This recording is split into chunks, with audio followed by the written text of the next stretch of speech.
नित्यानन्देश्वर समारम्भां नित्यानन्देश्वरि मध्यमाम् अस्मदाचार्यपर्यन्तां वन्दे गुरुपरम्पराम्.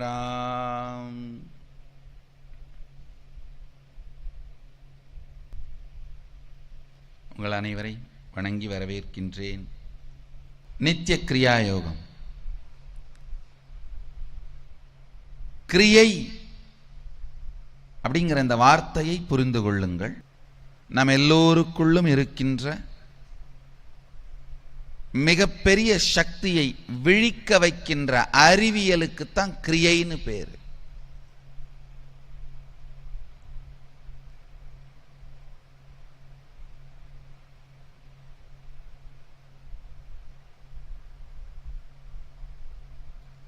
வாழ்க்கையுடைய அடிப்படையான சில சத்தியங்கள்.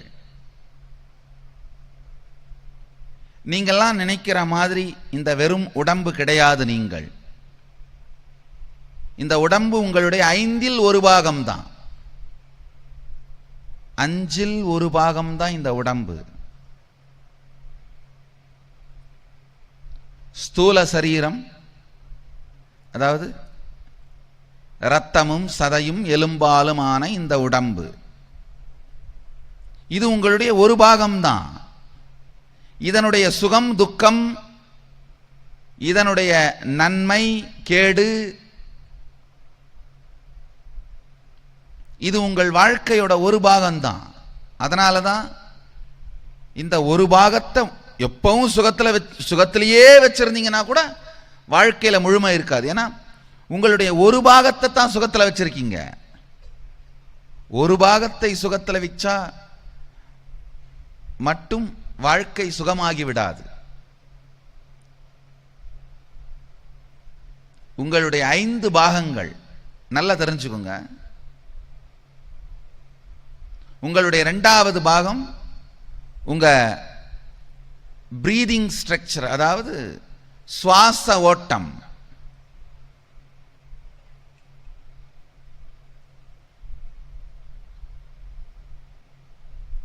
எப்படி சுவாசம் உள்ள போகுது, வெளியில வருது, எப்படி அந்த பிராணன் உங்களுக்குள்ள உயிரா இருக்கு, இது உங்களுடைய 2வது பாகம். பிராண சரீரம்னு சொல்லுவோம்.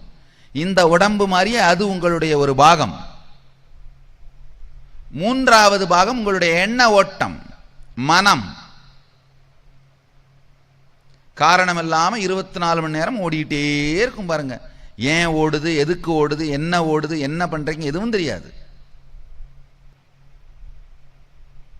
கிராமத்தில் வயக்காட்டில் கயிற்றுக்கட்டில் படுத்திருக்கும் போது நகரத்தில் பெரிய அப்பார்ட்மெண்ட் இருந்தால் சுகமாக இருக்குமேன்னு சிந்திக்கும். உழைச்சி எல்லாம் பண்ணி நகரத்தில் பெரிய அப்பார்ட்மெண்ட்டை வாங்கி அந்த பால்கனியில் உட்காந்துருக்கும் போது கிராமத்து கயிற்றுக்கட்டிலும் காற்று ரொம்ப நல்லா இருக்கும் இல்லைன்னு தோணும்.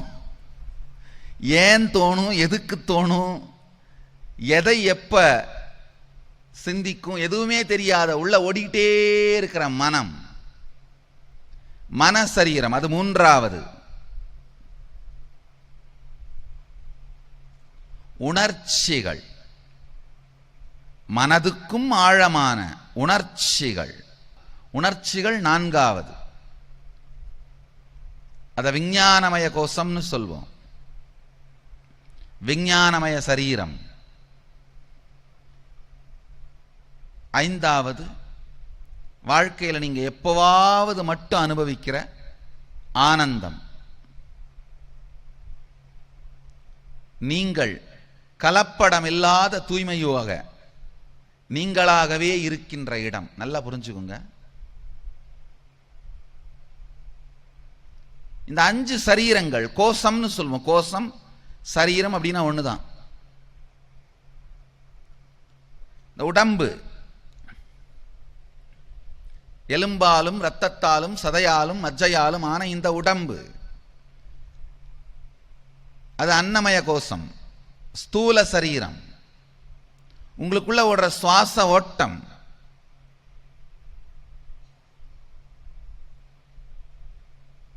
அது பிராணமய கோஷம், பிராண சரீரம். உங்களுக்குள்ள ஓடிட்டே இருக்கிற மன ஓட்டம், எண்ண ஓட்டம், மனோமய கோஷம், மன சரீரம். உங்களுக்குள்ள ஓடுற உணர்ச்சிகள், விஞ்ஞானமய கோஷம். உங்களுடைய ஆன்மா, ஆனந்தமயமா இருக்கிற ஆன்மா, ஆனந்தமய கோஷம். அந்த ஆனந்தமயம், ஆன்மான்னு சொல்ற அந்த சக்தி தான் பல்வேறு விதத்துல சதாசிவன், இறைவன், கடவுள், குண்டலினி அப்படின்னு வேற வேற பேரால நாம சொல்ற சக்தி உங்களுடைய 5வது சரீரமான ஆனந்தமய கோஷமும் ஆன்மாவும் தான். உங்க எல்லாருக்குள்ளேயும் அது இருக்கு. ஏழை, பணக்காரன், உயர்ந்த ஜாதி, தாழ்ந்த ஜாதி, இந்த மதம், அந்த மதம், ஆண், பெண், அலி, குழந்தை, வயதானவர், பணக்காரர், ஏழை என்கின்ற எந்த பாகுபாடும் இல்லாமல், நல்லவன் கெட்டவன் என்கிற பாகுபாடு கூட இல்லாமல், எந்த பாகுபாடும் இல்லாமல் உங்கள் எல்லோருக்குள்ளும் இந்த 5 சரீரமும் இருக்கின்றது.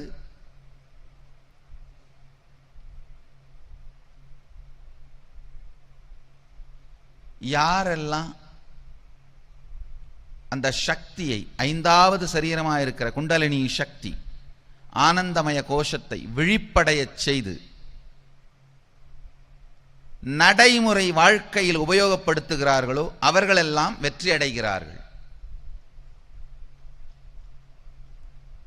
ஆழ்ந்து தெரிஞ்சுக்குங்க, சூக்ஷ்மம் இதுதான், வேற ஒண்ணுமே இல்லை. யாரெல்லாம் நமக்குள் இருக்கும் அந்த சக்திகளை விழிப்படைய செய்து, இந்த குண்டலினி சக்தியை விழிப்படைய செய்து நடைமுறை வாழ்க்கையில உபயோகம் பண்றோமோ அவங்கெல்லாம் வெற்றி அடைகிறாங்க. வேற ஒண்ணும் இல்லைங்க. உங்க எல்லாருக்குமே பேங்க்ல 100 கோடி ரூபாய் இருக்கு. ஆனா அதை எப்படி எடுக்கிறது, வாழ்க்கையில எப்படி அதை உபயோகம் பண்றதுன்னு தெரியாததுனால காலையில டிஃபனுக்கு 10 ரூபாய்க்கு ரோட்ல பிச்சை எடுத்துட்டு இருக்கிறோம். அதுதான் உண்மை. உங்க எல்லாருக்குள்ளேயும் மிகப்பெரிய அளப்பதற்கு அரிய சதாசிவனே வடிவமாக இருக்கின்ற குண்டலினி சக்தி இருக்கு. நான் சதாசிவனா அனுபவிச்சதுனால சதாசிவன் சொல்றேன். நீங்க என்ன பேர் வேணா வச்சுக்கலாம். முருகன், ராமன், கிருஷ்ணன், விஷ்ணு. அளப்பரிய இந்த சக்தி நம்ம எல்லாருக்குள்ளேயும் இருக்கு. எப்படி 100 கோடி ரூபாய் பேங்க்ல இருந்தாலும் அதை எடுத்து உபயோகப்படுத்த தெரியாததுனால 10 ரூபாய்க்கும் 20 ரூபாய்க்கும் பிச்சை எடுத்துட்டு இருக்காரோ ஒருத்தர், அதே மாதிரி தான் நாமளும் நம்மளுக்குள்ள இருக்கிற அளப்பரிய சக்தியை எடுத்து உபயோகப்படுத்தாமல் சில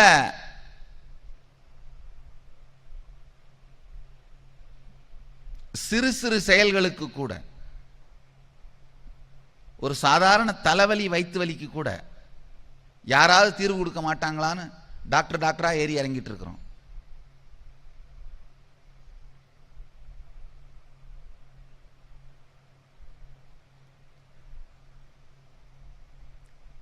$100 கோடி பேங்க்ல இருந்தும் தெருவில் 10 ரூபாய்க்கு பிச்சை எடுக்கிற ஒருத்தருக்கு அவருடைய 100 கோடி அவர் எப்படி யூஸ் பண்றதுன்னு கற்றுக் கொடுத்து அந்த பணத்தை வெளியில் எடுத்து அவர் வாழ்க்கையை வளப்படுத்திக்க வைக்கிற அந்த நுட்பத்துக்கு பேர் தான் கிரியை.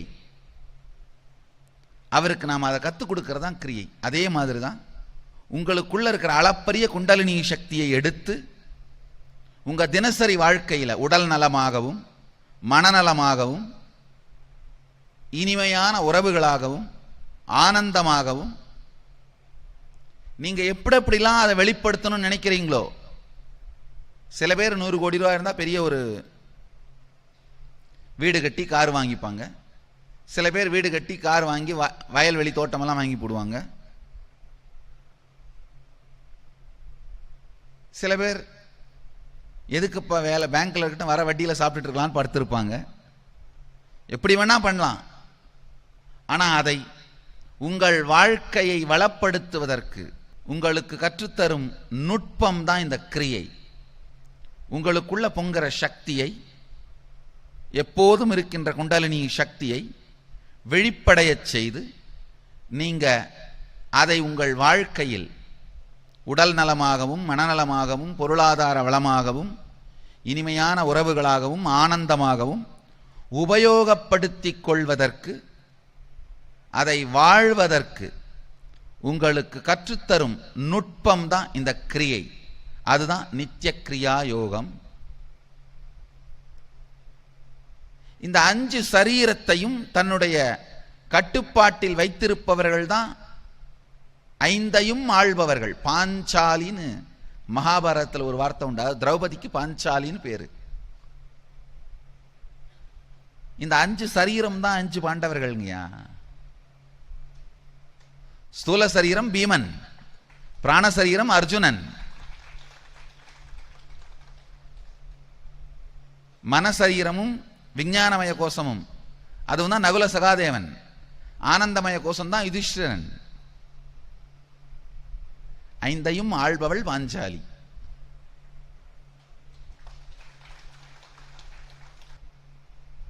முதல்ல ஸ்தூல சரீரம். இந்த ஸ்தூல சரீரம்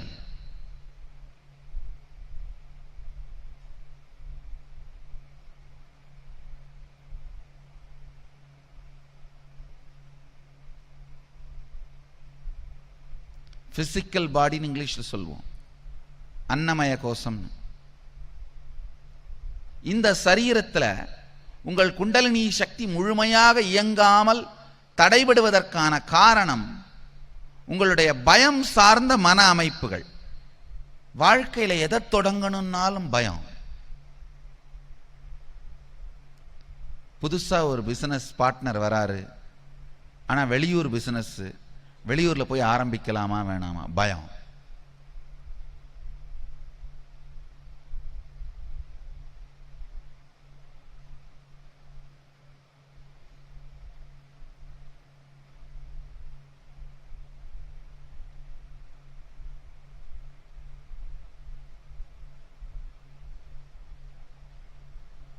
படிப்புக்கு வெளியூர் போகணும், காலேஜ் வேற ஊர்ல, போலாமா வேணாமா, பயம்.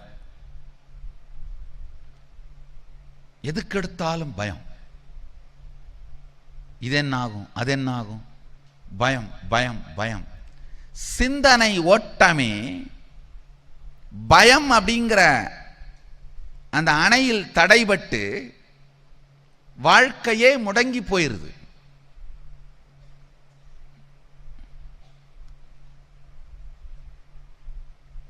அப்ப என்ன நினைக்கிறோம்னா, பாதுகாப்பான விஷயங்கள்ல மட்டும் தலையிடலாம்னு நினைக்கிறோம். பாதுகாப்பான விஷயங்களை மட்டும் செய்யலாம் நினைக்கிறோம். உலகத்திலேயே ரொம்ப பாதுகாப்பான இடம் எது? சுடுகாடு தான். அதுக்கு மேல ஒண்ணும் பண்ண முடியாது.